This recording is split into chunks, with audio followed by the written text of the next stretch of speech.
MSNBC political analyst. Welcome to both of you. Hi, Norah. Let's just talk about the state of this race. Our new NBC News electoral map has Barack Obama ahead of 270, which is required to win in this race. Jack, we're 1 week out. Do you think Barack Obama is going to win this campaign, and what could John McCain do to turn things around? Well, I do think he'll win. I think it's important, though, that Democrats not become overconfident and complacent. The Obama campaign has been just breathtakingly disciplined, as well as strategic and, in fact, brilliant through the course of this campaign. They need to keep the pedal to the metal and just keep moving forward, taking nothing for granted. What can John McCain do? I'm not sure, frankly, what he can do. I'll tell you what he can't do.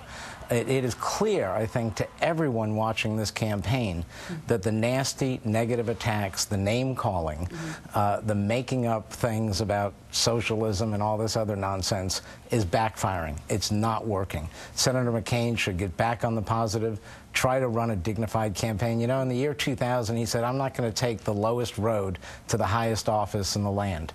Well, he's on the lowest road. He's running an undignified campaign, and I think until he turns it around and runs a much more positive campaign designed to show the voters why, in fact, he is not just a third term of George Bush's presidency, he hasn't got a chance. And Michelle, we have Barack Obama today essentially making his closing argument, beginning this next stage of the campaign. John McCain and Sarah Palin are talking about taxes, that Barack Obama is a big spender and he is going to raise taxes in a big way. And yet there's this sideshow that still exists about the Palin controversy. Want to play for you what Elizabeth Hasselbeck, who was out on the campaign trail for Sarah Palin, had to say about that today.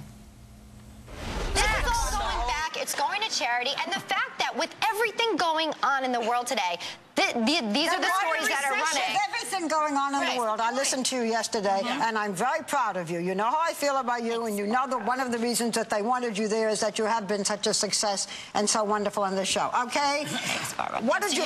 Okay.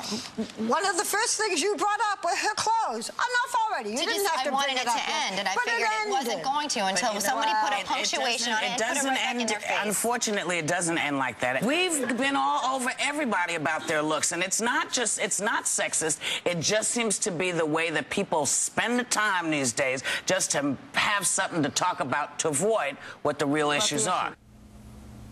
Michelle, does it matter?